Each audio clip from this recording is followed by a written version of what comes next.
Hello hi good morning. எல்லாரும் எப்படி இருக்கீங்க? இன்னைக்கு நம்ம சேனலில் ஃபிஷ் குழம்பு வைக்க போகிறோம், மீன் குழம்பு. அதுக்கு நான் என்னென்ன எடுத்திருக்கேன்னு பார்த்தீங்கன்னா, சின்ன வெங்காயம் ஒரு பெரிய வெங்காயம் மீடியம் சைஸு, குழம்புத்தூள் 2 ஸ்பூனு, தக்காளி 2, பூண்டு, பச்சை மிளகாய், ஜீரகம், தேங்காய் அரை மூடி, புளி நெல்லிக்காய் சைஸு, கருவேப்பிலை, அதுக்கப்புறமா மீன். நான் இன்னைக்கு ரூப்சந்தா அந்த மீன் எடுத்திருக்கேன். ஸோ இது எப்படி பண்ணலான்னா, இப்போது இந்த வெங்காயம், அதுக்கப்புறமா பச்சை மிளகா, பூண்டு, தக்காளி, இது கூட தேங்காய் ஒரு அரை ஸ்பூன்னு இல்லைன்னா 1 ஸ்பூன் ஜீரகம், நீங்கள் எவ்வளோ அளவுக்கு குழம்பு வைக்கிறீங்களோ அந்த அளவுக்கு மீடியமாக போட்டுக்கணும்.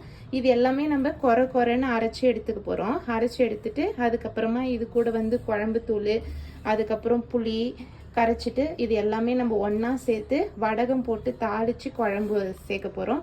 வாங்க எப்படி செய்யலான்னு பார்க்கலாம். நான் ஃபஸ்ட்டு தேங்காய், ஜீரகம், பச்சை மிளகா, பூண்டு இதை ஃபைன் பேஸ்ட்டாக அரைச்சி எடுத்துக்க போகிறேன். இதை அரைச்சி எடுத்துட்டு இது கூடவே வெங்காயம், தக்காளியை குறைன்னு அரைச்சி எடுத்துக்கணும். ஃபஸ்ட்டு இதை அரைச்சி எடுத்துக்கலாம். பாருங்க, இந்த மாதிரி அரைச்சி எடுத்துட்டல. இப்போ இதில் தக்காளியும் வெங்காயமும் சேர்த்துட்டு ஃபைன் பேஸ்ட்டாக அரைச்சி எடுத்துக்கலாம். பாருங்க, இந்த அளவுக்கு அரைச்சி எடுத்துட்டோம்ல. இப்போ இது கூட எடுத்து வச்சிருக்க 2 ஸ்பூன் குழம்பு மிளகாய் தூளையும், அதுக்கப்புறம் இந்த புளியை நல்லா கரைச்சிட்டு இதுல தண்ணி ஆட்டம் சேர்த்து, அதுக்கப்புறம் நம்மளுக்கு எந்த அளவுக்கு குழம்பு தண்ணி பதம் தேவையோ அந்த அளவுக்கு நீங்க கரைச்சி எடுத்துக்கோங்க. எடுத்துட்டு அதுக்கப்புறமா தாளிக்கணும். இங்கே பாருங்க, நான் எல்லா மசாலா அரைச்சது, அந்த மிளகாய் தூள், அதுக்கப்புறமா புளி, இது எல்லாமே ஒன்றா சேர்த்து கரைச்சி வச்சிருக்கேன். எப்போவுமே மீன் குழம்புக்கு புளி கொஞ்சம் ஜாஸ்தியாக சேர்த்துக்கணும். நான் புளி கரைசலை சேர்த்துருக்குறேன். இருந்தாலும் அது கரைச்சி சேர்த்ததுக்கப்புறமா அந்த இதை கொஞ்சம் எடுத்து இது அப்படியே தண்ணி ஊற்றி வச்சுருக்கேன். நம்ம லாஸ்ட்டில் எல்லாமே பார்த்துட்டு வேணும்னா இதை கொஞ்சம் கரைச்சி சேர்த்துக்கலான்னு வச்சுருக்கேன் அப்படியே. அதுக்கப்புறமா வடகம் எடுத்திருக்கேன், கருவேப்பிலை எடுத்திருக்கேன். இப்போ நம்ம இதில் நல்லெண்ணெய் சேர்த்துட்டு தாளிக்கிறது எப்படி செய்யலான்னு பார்க்கலாம். எண்ணெய் சேர்த்துக்கலாம். இப்போ நான் நல்லெண்ணெய் எடுத்திருக்கேன். நல்லெண்ணெய் மீன் குழம்புக்கு ரொம்ப நல்லா இருக்கும். தேங்காய் எண்ணெய் கூட ரொம்ப நல்லா இருக்கும். நான் இந்த கரண்டியால 3 கரண்டி சேர்த்துக்கிறேன். எண்ணெய் சேர்த்தாச்சு. எண்ணெய் காஞ்ச உடனே வடகம், கருவேப்பிலை போட்டுட்டு அந்த நம்ம கரைச்சி வச்சிருக்க இது எல்லாமே இதில் ஊற்றி சேர்த்துக்க போகிறோம். எண்ணெய் காஞ்சிச்சு, வடகம் போட்டுக்கலாம். இது வீட்டிலேயே ரெடி பண்ண வடகம். கருவேப்பிலைய நல்லா கொஞ்சம் அள்ளி சேர்த்துக்கலாம். இங்கே பாருங்க, இவ்வளோ கருவேப்பிலை நல்லா ஃப்ளேவர் கொடுக்கும். இப்போ இந்த ஸ்டேஜில் இதை ஊற்றிக்கலாம். என்ன ஜோவின், ஆஃபீஸ்க்கா? பஸ்ஸில் இல்லை, வண்டியில் போகிறோம். இப்போ நம்ம இதில் தண்ணி சேர்த்துக்கலாம்.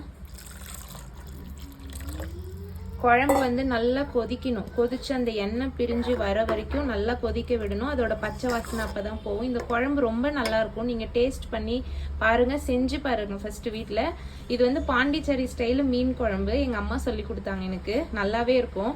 செஞ்சு பார்த்துட்டு எனக்கு கமெண்ட்ல சொல்லுங்க. சப்ஸ்கிரைப் பண்ணாதவங்க சப்ஸ்கிரைப் பண்ணிட்டு பாருங்க. கல் உப்பு கொஞ்சம் சேர்த்துக்கலாம். உப்பு இன்னும் பார்க்கல. நான் கரைக்கிறப்ப கொஞ்சம் உப்பு போட்டேன், உப்பு பத்தலை. உப்பு சேர்த்துட்டு இங்கே பாருங்கள், நான் இந்த அளவுக்கு தண்ணியாக நல்லா இது பண்ணியிருக்கேன். இது நல்லா கொதிக்கணும். அது வரைக்கும் வெயிட் பண்ணலாம். குழம்பு நல்லா கொதிக்குதுல்ல, அப்படியே ஒரு 5 மினிட்ஸ் நல்லா கொதிக்கிட்டோம். அதுக்கப்புறம் நம்ம மீன் சேர்த்துக்கலாம்.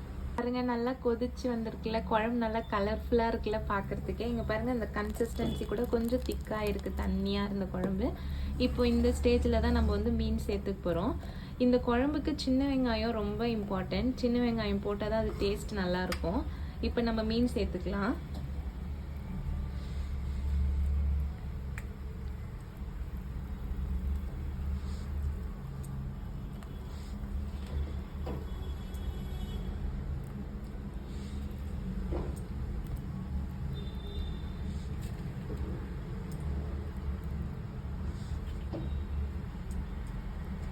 மீன் சேர்த்தாச்சு.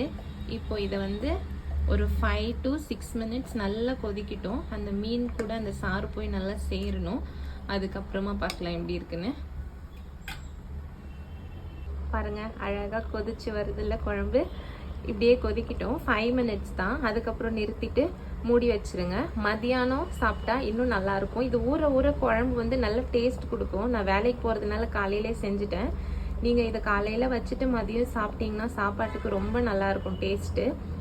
இருங்க 5 மினிட்ஸ் ஆகட்டும், எப்படி இருக்குன்னு பார்க்கலாம். அவ்வளோதாங்க, குழம்பு ரெடி ஆயிடுச்சு. இங்கே பாருங்கள், பீஸ்லாம் கூட எதுவுமே உடையில, நல்லாவே வந்திருக்கு குழம்பு. பாருங்கள், ட்ரை பண்ணி பார்த்துட்டு கமெண்ட்டில் சொல்லுங்கள். யாரெல்லாம் சேனலை பார்க்குறீங்களோ தயவு செஞ்சு சப்ஸ்கிரைப் பண்ணுங்கள், கமெண்ட் பண்ணுங்கள். ஏதாவது கமெண்ட்டில் சொல்லுங்கள். அப்போ தான் இன்னும் பெஸ்ட்டாக ஏதாவது பண்ணணும் அப்படின்னு சொன்னீங்கன்னா நான் பண்ணுறேன். என்னோடய வீடியோ பிடிச்சிருந்தா லைக் பண்ணி சப்ஸ்கிரைப் பண்ணுங்கள். பாய், தேங்க்யூ.